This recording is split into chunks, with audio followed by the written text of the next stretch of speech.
Welcome back, ladies and gentlemen, to the Frontline Network's World Championship broadcast night from day one. If you're only just joining us tonight, so far we have casted 3 games, 2 from the series between Korean Army and Siberian, and 1 between Stevo and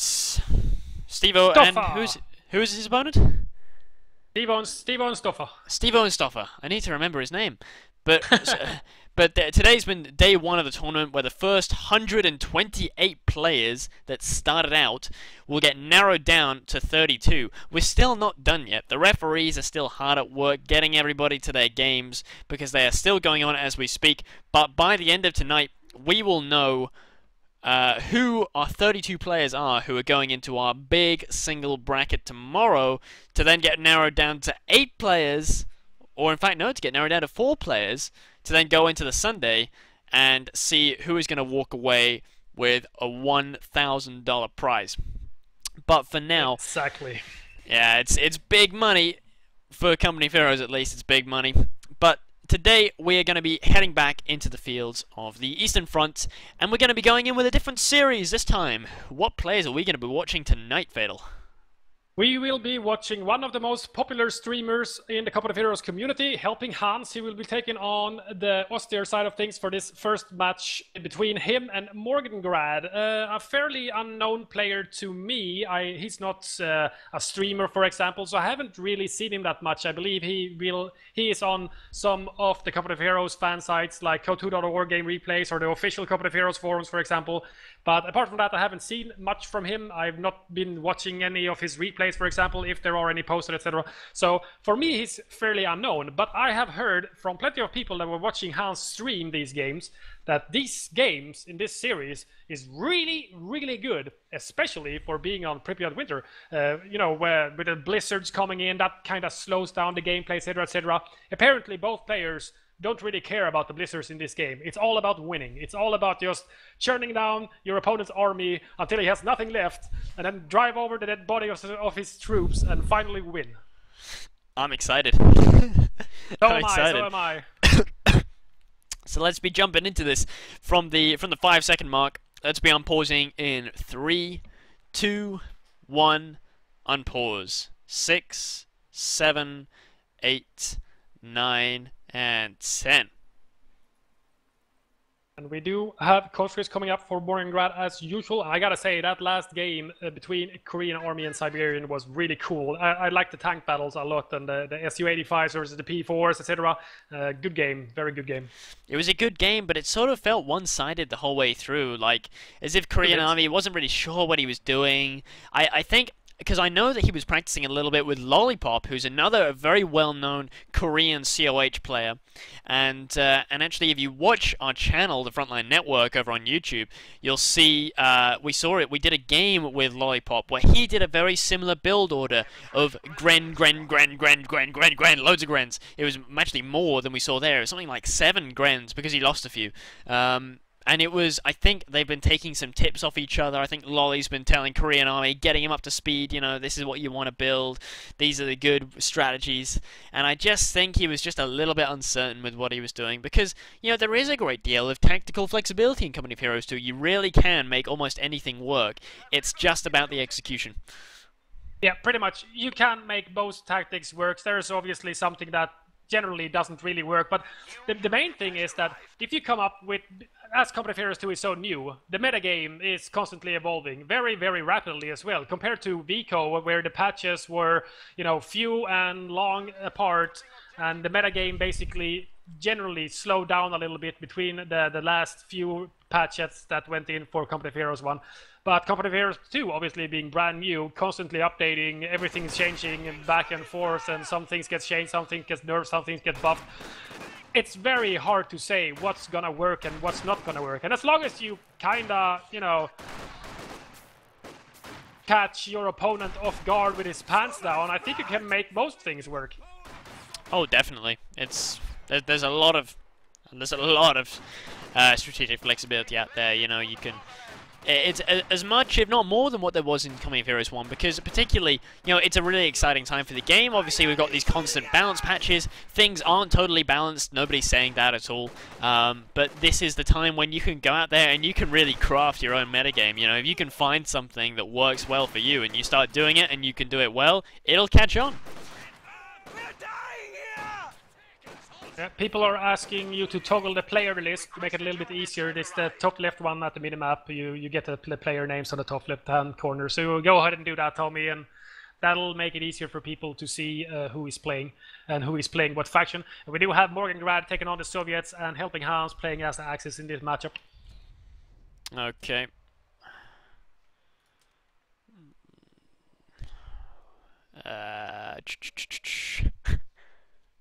Whatever. Don't know where that option is.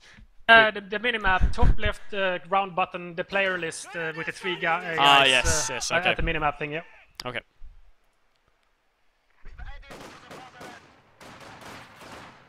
Just give me a quick time sync. Well, you go ahead and just tell me when you are okay, at 3, 23, 24, 25, 26. 27. I'm right with you again. We did have a prolonged engagement with conscripts versus grenadiers in the center, actually fighting over this watchtower. That doesn't actually give you any resources whatsoever. It basically gives you a very nifty line of sight. It's extremely powerful on this map, I have to say, actually. You can see quite far with it, and especially as all the VPs are in the center of this map, this watchtower just goes with it, because you always want to go for the center, because you need these VPs to win. But it looks like so far the Soviet player has been able to repel the German player away from the center, and he was actually very deep into enemy territory, just outside of the German base with his combat engineers. I'm not exactly sure what they were after right there, but most likely trying to go for some decap harassment against HelpingHans' German forces. Nice Molotov on the Grenadier squad. They're standing right in the flame. Takes quite a lot of health damage. 1 casualty. The conscripts do get suppressed by the first MG burst, but they managed to get into the tower. Here's the grenade into the building. Whoa, that was a lot of damage. Very nice. That was really, really painful. Soviet player is forced to vacate the watchtower. He will now lose it to the 3 remaining grenadiers on that squad. At the same time, he is going down south on the right-hand side with 1 conscript squad, and that side is completely undefended from HelpingHans. All of his forces are basically gathering up in the center of the map now.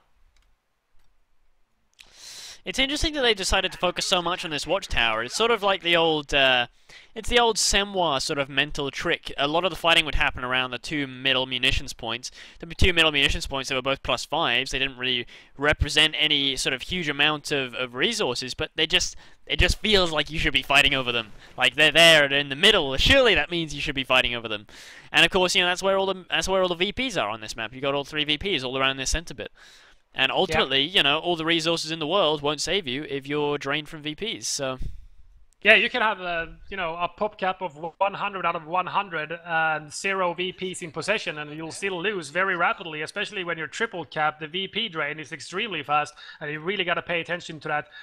If your opponent has 2 VPs and you have 1, it's okay. You can stall for time, gather your forces and do an all-out attack or something to break the hold of the 2 VPs or something like that. But if you're triple cap, you can't really stall for any time whatsoever, because it just ticks so fast.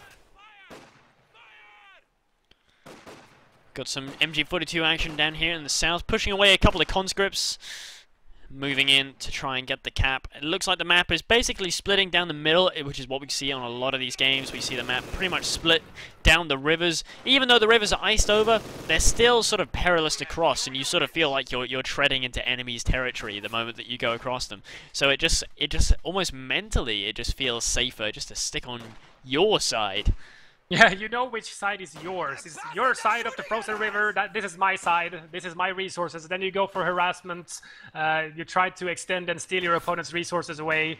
But at the same time, as you say, it feels like it's still a crossing there. The map is split. But compared to the spring-summer version of this map, you can traverse it all over the place because it's frozen over. But we do actually have the Tier 2 building up for Morgengrad, and 2 MGs were the first units produced out of that. So it might be problematic with this half-track out now from HelpingHans. Is it going to turn into a Flamer half-track? Yes, it is. And there it is. There's the Flamers. The Flamers very we all choice. come to know and love. And here we go. Do we have 18-8s yet? No, I think that retreat suggests no. No, 18-8s are still researching, so he was forced to retreat that squad instantly. He couldn't hang around to just wait the few remaining seconds on the upgrade of the 18-8s. Couldn't really hang around, and he retreated, and that was a good choice because that Flammenwerfer would have made a very nice human barbecue out of those conscripts. I don't doubt it, yeah. We had a couple of conscripts, they Urad across the bridge. I'm not sure where they were planning to do. I think they might have been planning a flank on the MG, but they were just too far away. Instead, they're going to go down and cap a little bit on this southern part of the map because there is literally no Axis force here, so plenty of room to cap. Might be going straight for one of the missions points or the fuel points, unless he wants to go over and cap the strategic point. Whoa! Conscript squad goes down to the Flamer on retreat. Ouch. He And must have this attempted is to try an 18-8 or something like that. now this is interesting. Check this out. We got a couple of Maxims out. Double Maxims. Double Maxims. Now I gonna try to wonder. relocate. Oh no! Oh no! They're packing up and moving. That's. Oh, it's gonna be the death of them. HelpingHans right now looks very confident in winning this match. He has his Flammenwerfer, he doesn't see any proper counters to it. He even managed to destroy a full conscript squad of his opponents with that very same Flammenwerfer, and his army seems to be increasing quite rapidly. A pack I can see coming onto the field now as well, so he is making sure that not one of those annoying little T-70s is going to come around and harass his Flammenwerfer. Yeah, I mean, it's the pack is an interesting choice because it's not so commonly seen these days. Possibly because it can't cloak, so it's sort of like you can't hide it from your opponent. But yeah, I don't know. We just don't see it that often, especially not when it's actually a reaction to something. There's no vehicles on the field for the pack to kill, not yet. No, nothing yet. And Morgengrad spent all of his manpower building the counter to the Flammenwerfer, and AT gun is on the field right now, but very hard to actually pursue this Flammenwerfer. 18-8s obviously help, especially giving the Flammenwerfer a damage engine, but it's still very hard to pursue a quick vehicle like the Flammenwerfer with that very, very slow AT gun. He did manage to get one 18-8 off, but it's actually going to go to this little repair station down here in the south. Oh, yeah. Good use of that, actually. Get himself fixed up. Yep, nice and quickly. Down here, also in the south, the fuel is about to get decapped. An MG42 has arrived, but I don't think it's going to quite get there in time.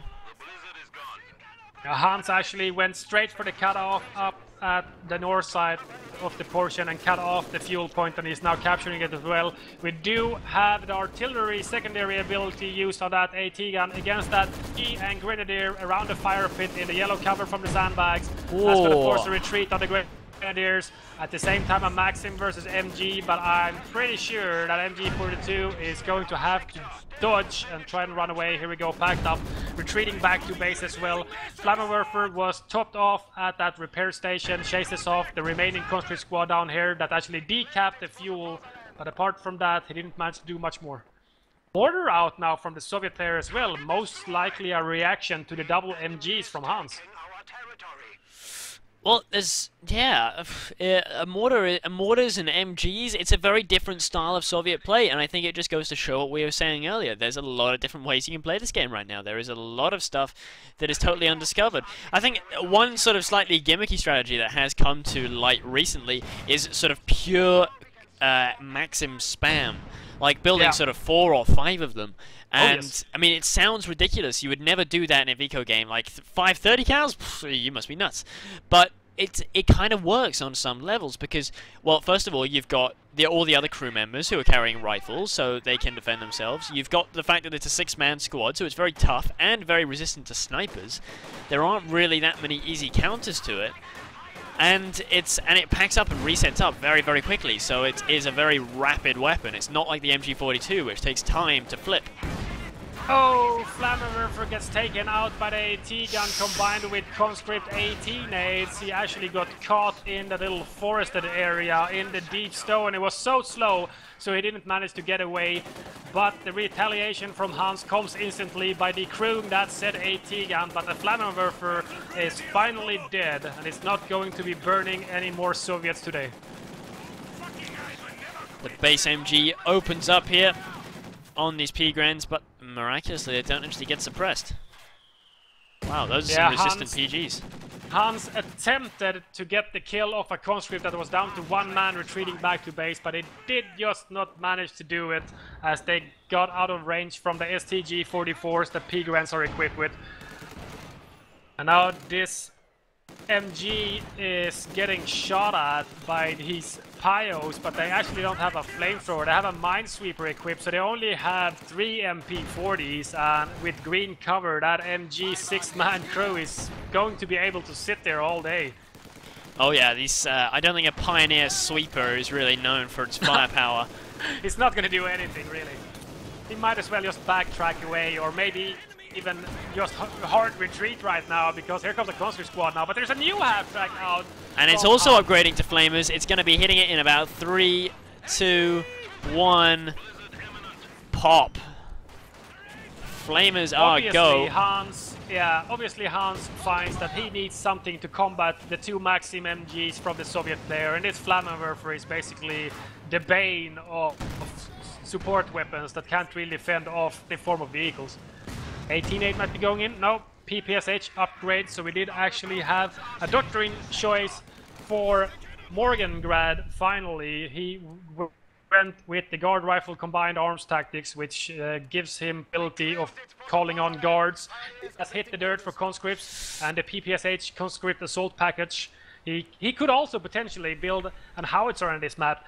And I know from a fact, this morning, some of the first games played were actually by Steven, also a very known Company of Heroes streamer. And I saw on one of his highlights, while I was watching his stream, I was watching his previous videos, and I had a highlight of him actually using an on-map howitzer to bombard the frozen river to cut off the retreat path of the enemy tanks, which was hilariously brilliant. It was really brilliant. That's very clever indeed. I gotta go back and watch some of that stuff, because, you know, there is a lot of stuff you can do on rivers. I want to see some tactical power sliding. Like when you guys saw our trailer at the beginning of the show tonight, it was you can see that those power sliding P4s, they look really cool. That was one of my favorite bits when I first played the game, all the way back at Eurogamer, and it was the pre-alpha, and it was all looking very sort of rough around the edges. One of my favorite things that I was like, wow, that's awesome, is the ability to power slide tanks on the ice. You were just driving around doing donuts on the ice all day long. Yeah, seriously, I was just doing that because we only had a little tutorial level to play. So once you were done playing that, once we were done, me and Razor and Pepsi and Hans, once we were done, and Marcus as well. Once we were done trying to do our testing ourselves, doing speed runs, we just did donuts on the ice. It's great fun. Running around doing donuts on the ice, so awesome. I actually you can actually properly micro that. And, do power sliding. It's really cool. It's fucking awesome. Is using it on these 2 grants. That was a bullseye hit.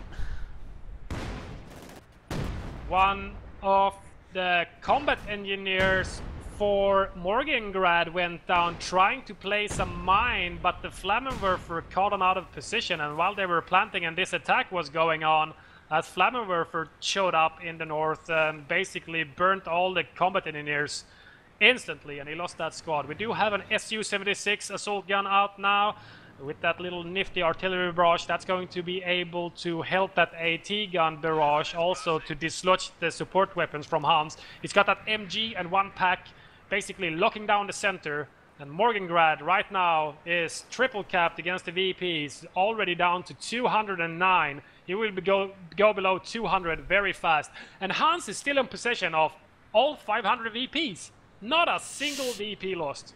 Yeah, it's a clean sheet so far for Hans, and I mean, his army is growing, it's diversifying. He's still lacking a little bit of the heavy armor right now, but he is working his way up to that. He certainly has the fuel for it. It's really just the manpower that's the sticking point for him. And now the whole of Tier 3 has opened itself up to him. He can get a Stug, an Oswind, or a P4. I would probably put my money on a P4, but who knows? You know, there's room for all units right now. There, lots of uses.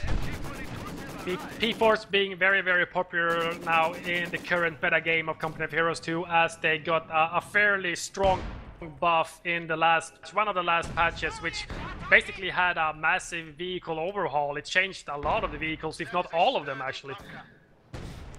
Yeah, there was, I mean, all the prices and the armors and the weapon damages and stuff got changed all at once. It was, yeah, no, it was a huge change. But look at Hans's fortification on the center now. You were saying? MG just went down to one Hifner mortar. Is that is that the big mortar or is that the regular mortar? No. No, it's the regular mortar. Tier 2 mortar, yeah. As he went with the guard rifle combined arms tactics, he doesn't get that nasty 120mm mortar. That's right, yeah, no, that mortar is something to be afraid of. That thing explodes like on-map artillery every shell. Yeah. I'm afraid of that thing when I'm playing against players, because a lot of players use that doctrine as well. I think it's the guard motor coordination tactics, which enables people to call on a 120mm mortar. They also get the Mark vehicle ability. You can also get vehicle crew repair, which is really good for things like your T-34s, for example, if you decide to go for Tier 3. And you also get a double call-in of T-34/85s, basically the upgun version of a T-34. That's nasty. Those upgun T-34s pack a big punch. Well, the MG needs to go out of the way! One of the Pyos that recruited that MG goes down, and a second Pyo goes down to one of the Maxim MGs, now slowly crawling up on the center. He's trying to dislodge Hans's strong fortification here with a bunker, plenty of infantry and support weapons backing up the center. It's going to start capping that center once again. That watchtower is going to come back into Soviet hands in just a minute. I'm not exactly sure if the northern bridge is always repaired on the winter version, because it's not on the spring version, but it is repairable. I think it starts off destroyed on the spring version. On the spring map it does, but I'm not exactly sure if it starts destroyed here, because in that case it was actually repaired, but I don't think it was. I think it starts off actually complete at the winter. I think it is not destroyed on the winter version. Oh, hit the dirt was not enough to save those conscripts there. They got absolutely mauled at close range by these double LMGs. As you said, P4 on the field for HelpingHans. P4 on the field, good stuff. Nice big hole at that Maxim MG. He actually traversed on a little patch of ice between the two big holes there. That was very close.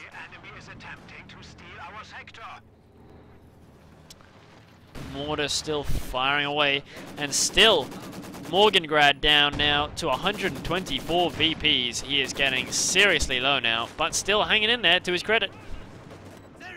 Indeed, he is trying to get one more VP to stop this drain, down to 121 VPs for Morgengrad right now.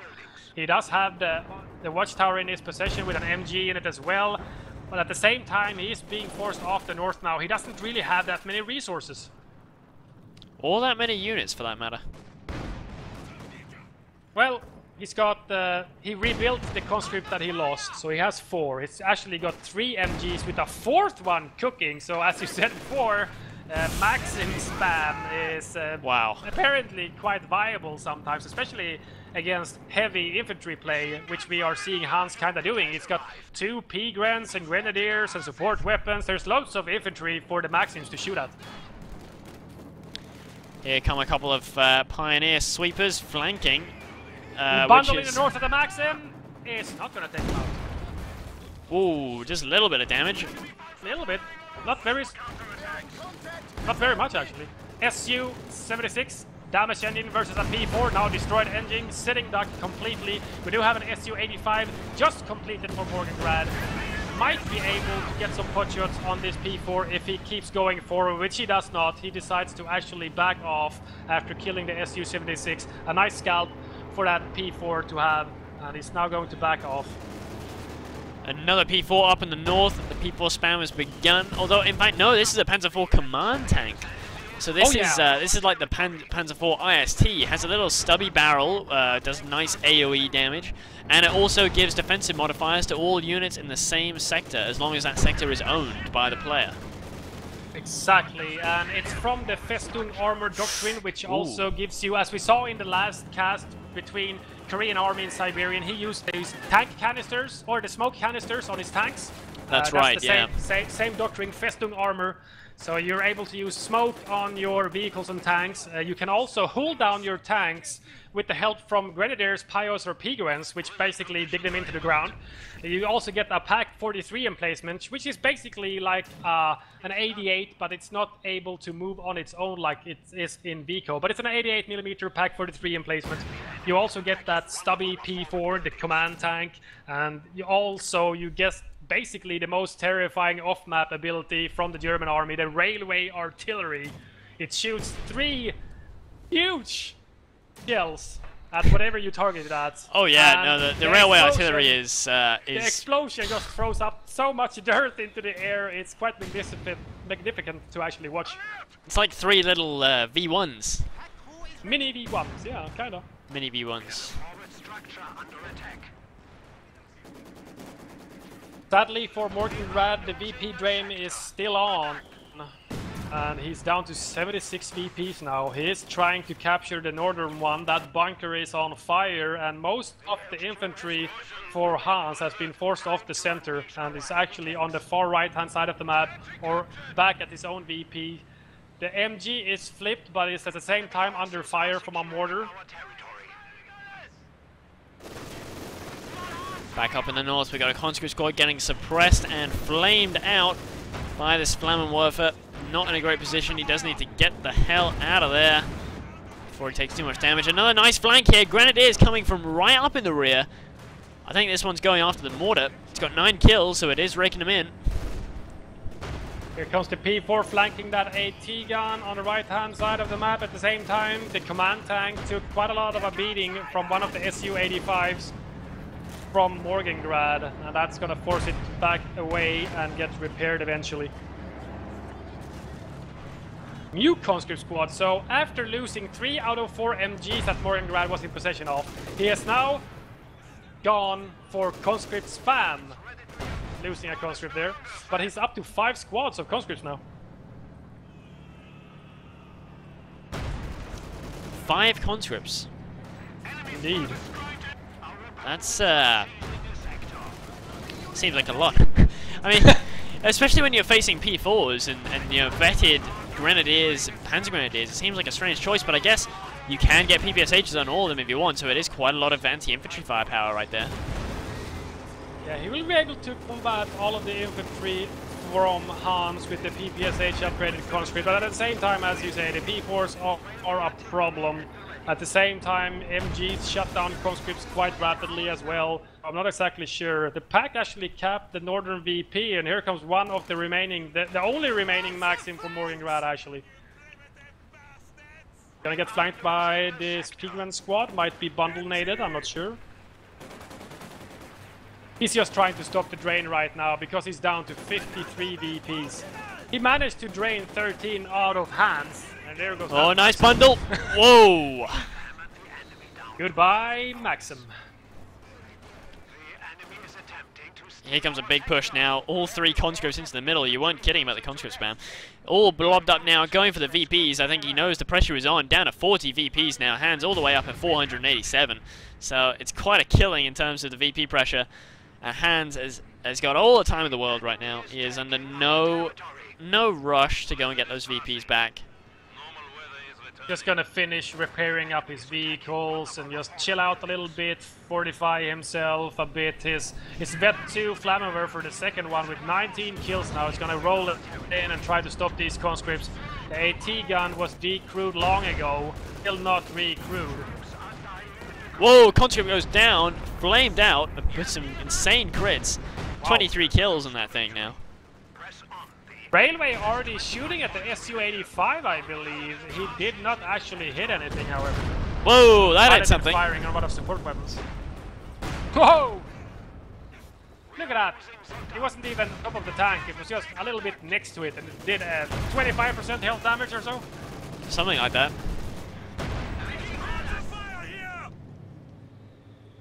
That 2 conscripts actually managed to hit the dirt at the enemy VP on the left-hand side of the river where that P4 was repairing.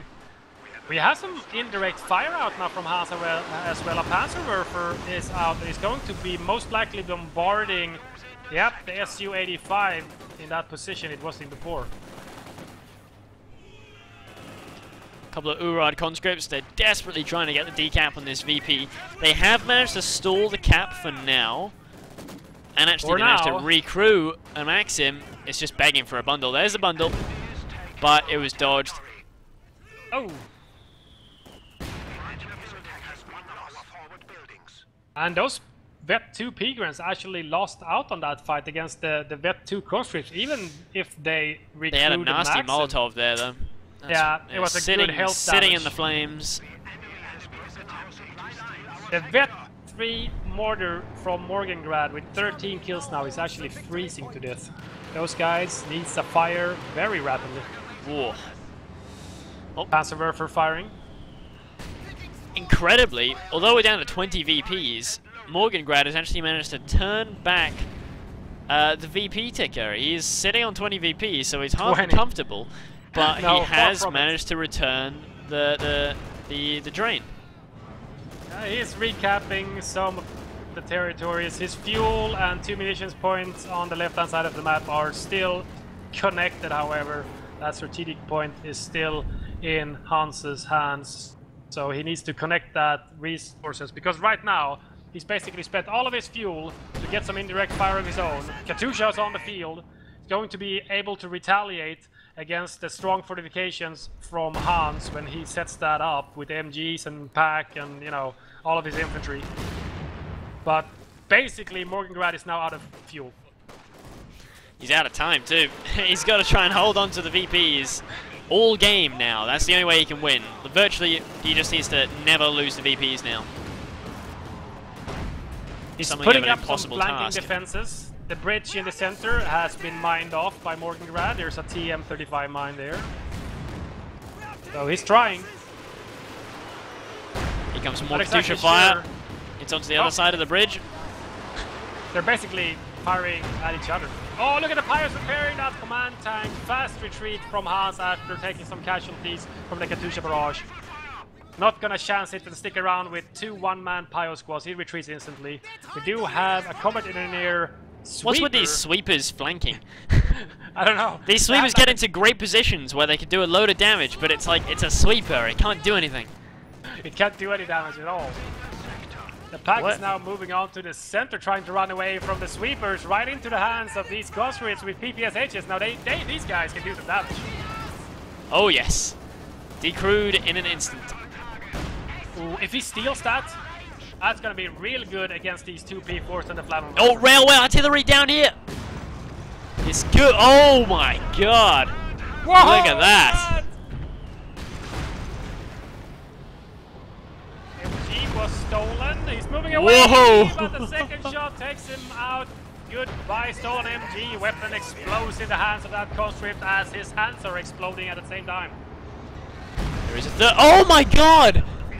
Did he friendly fire himself? I think he just knocked out a whole PG. Oh, that happens. A whole PG. This happens. Oh boy, that's why you gotta be careful not walking into your own artillery. And you wanna know what's funny? Hans is down to a single grenadier and an MG in terms of his fighting infantry.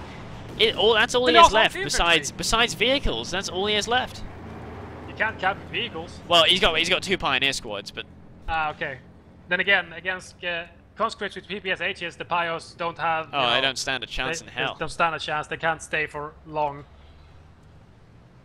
But yeah, Morgengrad seems to have turned this game around miraculously. He's actually up to 6 conscript squads now. He just keeps producing them because he doesn't have any fuel income. He still needs to connect all of the resources on the left. They're still all decapped. This is a bizarre situation. I mean, he's he's got no sort of proper heavy armor. He needs to start pumping out that heavy armor if he wants to tangle with the ever-growing armada of P4s. I mean, there's actually a Panther on the way. It's going to be hitting very soon. He's just got no fuel, no income, no nothing. Hope he makes good use of that stolen pack, though. He's going to need it. Pack is going to be good. Yeah, he really needs that because well, he needs more AT. Here's the Panther. Now he really needs it. This Panther will easily be able to flank an Su-85, and without backup, it's basically going to go down very rapidly. So he needs something to counter it. And you know, stolen pack combined with 18-8s perhaps. Can still combat that Panther with only one Su-85 with superior micro, especially by using feature in Company of Heroes 2. One of the new features is basically that reversing command you can use now on your vehicles. That's right. It's a really useful command that that you can. Well, yeah. I mean, some people had scripts to sort of do the reversing for them. But now you've got an actual button which does it, which is good because, you know, in the last game reversing was always a bit weird. You know, sometimes you could, if you clicked just a little bit too far behind, the whole tank would stop and it would start turning around and its face its ass towards whatever it was that was shooting you, and it was like, oh god, why? Why are you turning around like that? Why are you doing this to me? Yeah, who said this was a good idea to turn around? But now you've got much better control over your vehicles. It's much tighter control. That I actually turned on the fog of war just for a little second. Whoa! That Katusha barrage. Whoa! What killed that? SU? Yeah, SU. SU. The watchtower in the center gave enough line of sight to look down at that point south of the bridge, which one of the PPSH-equipped conscripts are camping right now. Su-85 killed the Panzerwerfer. So he just saw that MG sitting there and decided to bombard it with the Katusha. Jeez. Conscript squad on the far right-hand side against this command tank. They are hitting the dirt, but this one guy is freezing to death. Here comes the Su-85. He has driven over the ice a little bit, keeping close to the bank. Smoke canister is popped on the P4 command tank, but his engines is busted, destroyed. But here comes a flanking Panther now. He's got an ISU all to himself. There is an AT gun though. It's Soviet AT gun in the back, so he's got to be careful now. Oh, it's been recruited. Yep.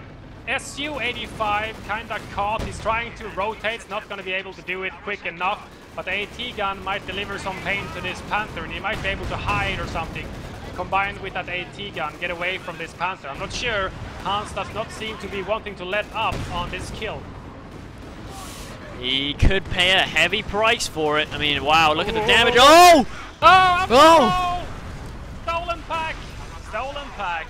Oh, a beautiful waiting trap. It didn't even... I thought it sunk there for a minute, but it didn't. It's just going to sit on the ice. And it blew up. Ice. You'd think so, wouldn't it? Well, I think the mortar might do it for him. Wow. But what a strike. I mean, it was just waiting for him at stolen pack. And there we go. Now it's going to sink. P4 command. Whoa, is that railway? Railway artillery just took out the ISU. Oh! That is railway artillery. I think it took out the stolen pack, Su-85. I was wondering what killed the stolen pack. It just seemed to vaporize. And I was like, what? What killed it? Oh, conscript squad goes down to the extremely handicapped P4 command tank. Somehow it still manages to survive. This Maxim MG is somehow still holding on. I mean, that is one brave Soviet gunner right there. Well, this Flammenwerfer is gonna put a brutal end to that most likely and burn him out of that rat nest he was sitting in. Yeah, it's hard to be brave when you're dead. Kinda impossible, I think. Hans is, if he caps back this VP, he's gonna put the ticker back on Morgengrad. Unless Morgengrad, yeah, he's gonna lose his VP. So I don't know.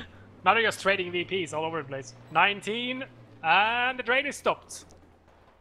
Good attempt. He's going to be back on Hans if he takes this VP. Yep.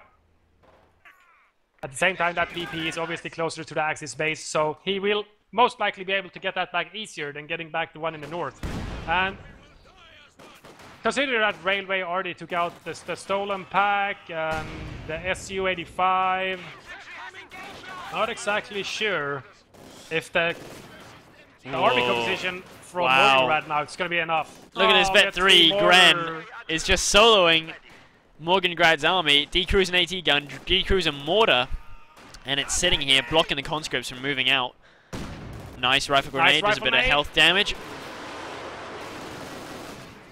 A new Su-85 is produced, did have actually quite a lot of the territories, at least the ones on the left hand, was connected again. So he's had a bit of a healthier resource income at least, so he's able to produce vehicles again with his manpower.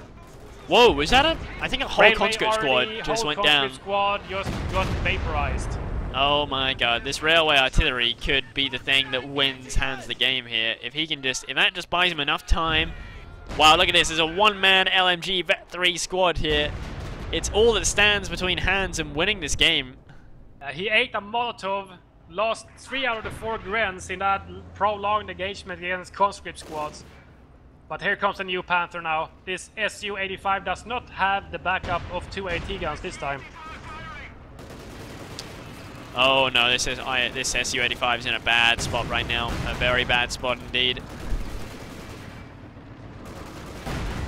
He is actually rotating quick enough to deliver some damage to that Panther before eventually being taken out by that Panther. It's just much, much sturdier than Su-85s. Katyushas now, artillery barraging on the enemy VP on his side of the river. That Katyusha just doesn't really seem to be hitting anything. Sometimes they do. You get that one bullseye rocket, that's all you need. Oh, it's actually drained to zero. VP's over. Yep, He finally drained him to zero.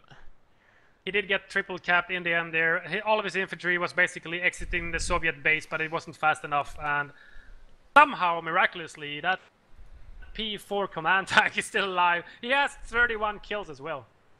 You know, frighteningly, I think if this game had gone on any longer, I think Hans might have lost that. I think it really was just the VPs that had him, you know, that allowed him to sort of pull the win out of that one. I don't know, both players were down on army size. 44 pop for Morgengrad at the end there. He had 3 remaining conscripts. All of his veterancy was basically killed off.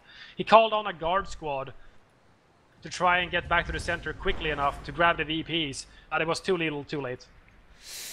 Very true. Very true. It was a tough ride indeed for Hans and Morgengrad that game, but clearly showing that this Morgengrad, who I don't think, well, I've certainly never heard of him. I don't know if you've ever heard of him, but showing, you know, name is not everything, and you can definitely bring some pain to the table. So we're going to be coming back in just a minute. We're going to take a very quick break just to switch over the replays, and then we're going to be right back bringing you Game 2 from this series. So don't go anywhere, guys.